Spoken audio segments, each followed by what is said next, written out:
கடற்கரையை சென்றடைந்த இவர்கள் அங்கிருந்த தென்னை மரத்தில் இருந்த தென்னை கனிகளை பறித்து அதிலிருந்த நீரையும் அதிலிருந்த தென்னங்காயையும் பறித்து உண்டார்கள்.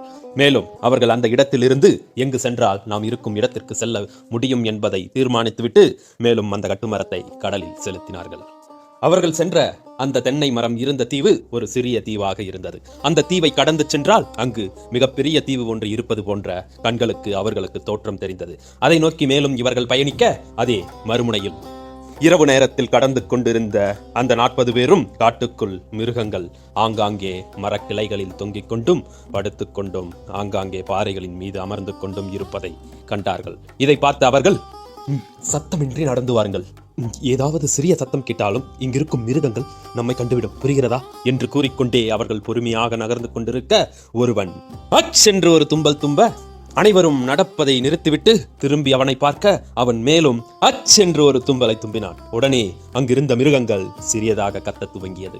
இதை பார்த்த இவர்கள் இதற்கு மேல் நகர முடியாது என்பதை உணர்ந்து ஆங்காங்கே மரத்தின் பின்னால் ஒளிந்து கொண்டு அமர்ந்து கொண்டிருந்தார்கள்.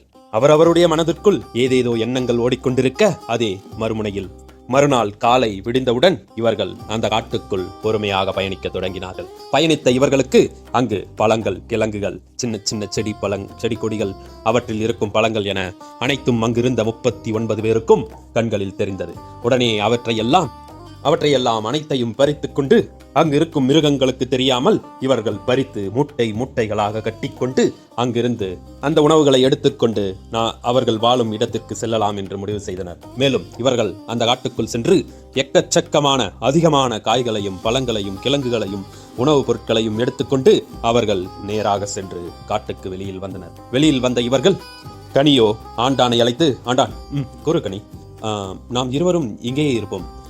இவர்கள் இந்த உணவுகளை எல்லாம் நாம் இருக்கும் இடத்திற்கு எடுத்து சென்று கொண்டு போய் கொடுத்து விட்டு வரட்டும். நாம் எதற்காக இங்கு இருக்க வேண்டும்?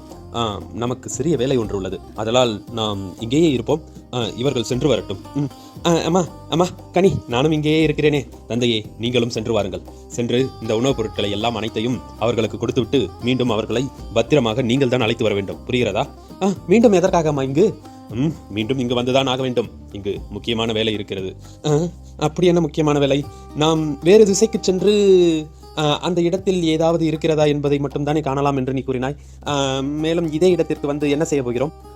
புரிந்து கொள்ளுங்கள் தந்தையே, நீங்கள் சென்று அவர்களை கொண்டு போய் உணவுப் பொருட்களை சேர்த்துவிட்டு பத்திரமாக மீண்டும் அவர்களை இங்கு அழைத்து வாருங்கள், புரிகிறதா? சரி அம்மா. அடே காட்டான், என்னாச்சா நீயும் வா செல்வோம். நான் இங்கு கனியுடனே இருக்கிறேன், நீங்கள் சென்று வாருங்கள்.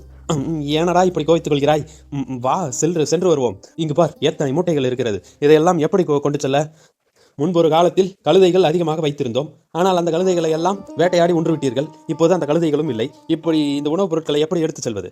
நாம் தான் எடுத்து செல்ல வேண்டும். வா செல்வோம். சரி, வருகிறேன். இறகா.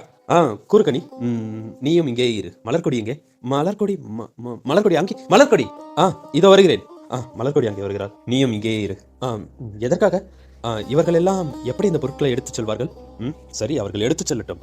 நமக்கு இங்கு முக்கியமான வேலை ஒன்று உள்ளது. அதற்காகத்தான் தந்தையையும் அனுப்பி வைத்தேன். காட்டானையும் இங்கேயே நிறுத்த வேண்டும். மற்றவர்கள் அனைவரும் செல்ல வேண்டும். காட்டான் எதற்காக? அவனுக்கும் ஒரு முக்கியமான வேலை ஒன்று உள்ளது. மற்றவர்கள் அனைவரையும் எப்படியாவது பேசி அனுப்பி வைத்துவிட்டு காட்டானை இங்கே நிறுத்த வைக்க வேண்டியது உன்னுடைய பொறுப்பு. நான் என்ன கணி செய்வேன்? அதுவெல்லாம் தெரியாது மலர்கொடி. உனது தந்தை, மன்னிக்கவும், எனது தந்தை காட்டானையும் அழைத்துக் கொண்டு செல்வதாக கூறினார். அதனால் காட்டானை இங்கேயே தங்க வைத்துவிட்டு மற்றவர்களை அனைவரையும் அனுப்பிவிடு. அவர்கள் உணவுப் பொருட்களை எடுத்துச் செல்லட்டும். சரி கனி, நான் என்ன கூறுவது? இறகா, என்னுடன் வருகிறாயா? நான் வந்து என்ன செய்ய போகிறேன்? சென்று வா, அப்போதுதான் உனக்கு புரியும். என்ன கனி கூறுகிறாய்? சென்று வா இறகா. சென்று வருகிறேன். வா மலர்கொடி, செல்வோம். மலர்கொடி. என்ன? இல்லை, இத்தனை முறை அழைக்கிறேன், இப்போது என்ன என்கிறாய்? அதுதான். அப்படி என்றால் எதற்காக அழைத்தாய்? இல்லை, நாளை கூறுகிறேன் என்று ஏதோ ஒன்றை கூறிவிட்டு நேற்று உறங்கச் சென்று விட்டாய். அதுதான் என்னவென்று தெரியவில்லை. அது என்னவென்று நான் காட்டானிடம் கூறுகிறேன். வா செல்வோம். காட்டான், ஐயோ, இல்லை, காட்டான். வா மலர்கொடி, நீ என்னுடன் இங்கேயே இருக்க வேண்டும். அவர்கள் சென்று உணவுப் பொருட்களை கொடுத்து விட்டு வரட்டும். சரி, உன்னுடன் தானே? நான் இருக்கிறேன். ஐயோ, என்ன காட்டான் பேசுவதை பார்த்தால் மலர்கொடி கூறியது ஐயோ, கனி கூறியது உண்மையோ? கனி கனி மலர்கொடியும் காட்டானும் விரும்புகிறார்களோ? முன்பே முந்திருக்கலாம். எங்கு? இந்த மரம் அண்டைக்கு எதுவும் ஏறவில்லை. சரி சரி, காட்டான் கூறுகிறகா. பாபா, உன்னை கனி